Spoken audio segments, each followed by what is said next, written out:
Wow, day two was great in San Francisco. We decided to take a trolley tour, the hop on, hop off type, so we could better see, get around and use that as our mode of transportation. So we spent a good long day doing that. And here in this video, I'm going to show you the top 10 favorite things that we saw in San Francisco from our trolley tour, and hope you enjoy it.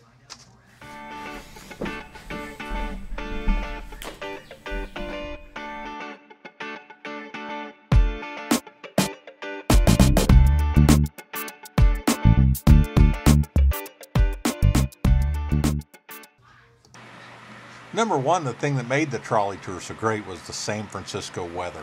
It was gorgeous. It was like 72 degrees and perfect. So that really made everything that much more wonderful. Plus we rode on top of the trolley, so that helped quite a bit. Number two. It is the 75th anniversary of the Golden Gate Bridge coming up, and they have flowers planted. Well, you guessed it. Number two is the Golden Gate Bridge. What a fantastic icon. Gang, there's an earthquake, but our car's on there, so it's okay. Do you trust that? Do you think that'll work? Oh my God. When we were in D.C., our tour got held up by the First Lady, and we thought it was interesting, and made it our number 3 favorite thing in San Francisco, was we got held up by the President, who was in town that day. So our tour bus, and of course all of the foreigners and Americans on it, were quite enamored with it and took lots of pictures and videos, so we thought that was pretty cool.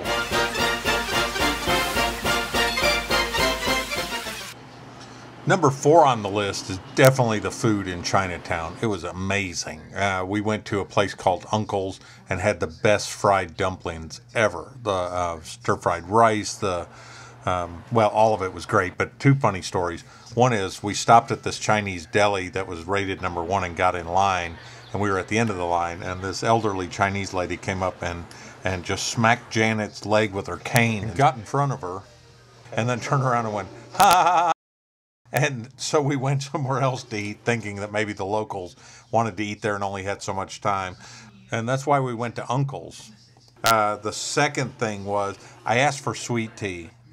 Just give me some iced tea. It was so, we've been walking a lot. And she goes, okay. I said, sweet tea. Well, here's what I got. Anyway, the food, fantastic. And number 5 favorite thing that we saw on the tour was the statue and story of Alma de Bretteville Spreckle. She was born Alma Charlotte Corday Lenormand de Bretteville in the Sunset District portion of San Francisco. She was the 5th of 6 children of Vigo and Mathilda de Bretteville, 2 Danish immigrants. The family was very poor. At age 14, Alma quit school to work full-time for the family business. Meanwhile, she had developed a love of art and enrolled in the Mark Hopkins Institute of Art to study painting. While there, she earned money by being a nude model. When she was flush with cash, she became popular around town and found herself intimately involved with a miner named Charlie Anderson. After their relationship deteriorated, she gained a bit of notoriety for having successfully sued him for, quote, personal defloweration. Alma de Bretteville met her future husband thanks to modeling for the Dewey Monument by Robert Aitken, which we saw on Union Square. This statue was selected from a number of entries and only barely made the cut, but thanks to the crucial vote of the chair's Citizen Committee, Adolph Spreckles. Although he was 24 years older than her, he was smitten by her, and after a 5-year courtship, they married on May 11, 1908. Because he was head of the Spreckles Sugar Company, Alma often referred to her husband as, you guessed it, her sugar daddy. Built near Portsmouth Square, the heart of San Francisco, Chinatown is the oldest and one of the largest in the United States. Shopping there is our 6th favorite thing about our tour. We were dropped off at the entrance to Chinatown at Grant Avenue and Bush Street. They call it the Dragon's Gate. According to San Francisco Travel, I quote, inside are 24 blocks of hustle and bustle, most of it taking place along Grant, the oldest street in San Francisco. The city within a city is best explored on foot. Exotic shops, food markets, temples, and small museums comprise its boundaries. Visitors can buy herbal remedies, enjoy samples at a tea bar, or order dim sum lunch. We love shopping in Chinatown, and I think that's where all of our San Francisco trinkets came from that we took home. He's peeing on every single lamppost. Give her some hugs for me. Now you gotta put him in his coat. Our number 7 favorite thing was the Fisherman's Wharf, which we covered in our first day of the video, but needless to say, it's worth repeating. Dungeness crabs, Ghirardelli chocolate, the views, the street performers, all of it was awesome. Did I mention the Dungeness crab? Number 8 on the tour is Pier 39, and arguably this might be Janet's number 1, but I will put it on here as 8 for the sea lions at Pier 39.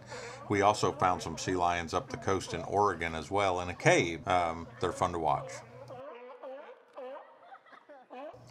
2 places make our number 9, Haight-Ashbury and The Castro. Both of these neighborhoods are rich in history, and they're near Golden Gate Park, and they're definitely worth checking out. And they have a lot of interesting shops. And that's it. And you can check out the Harvey Milk Museum while you're there as well. And last on our list is the Golden Gate Park and the Conservatory of Flowers. So it's worth seeing, and we really enjoyed seeing their bison. I didn't get any pictures of the bison, but I did a few pictures of the Conservatory of Flower. So check it out. We had a great time in San Francisco, and now we're on to see the big redwood trees.